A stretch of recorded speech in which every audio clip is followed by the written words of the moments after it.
How to layer multiple sounds for music production in AudioLab.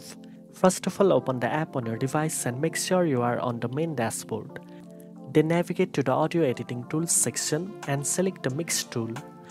After that, import the first audio track that you want to use in your project. You can then import additional audio files such as instrument, vocals or sound effects and arrange them across different layers for your project. Once your sounds are loaded, use the volume and effects controls to balance each layer, ensuring that every element complements the others. The Mix tool also allows you to apply effects, equalization and filters individually to each track, giving you precise control over the tonal balance and dynamics of your music. The real-time preview feature lets you hear how the combined layers interact, making it easy to adjust timing, overlap or effects for a polished mix.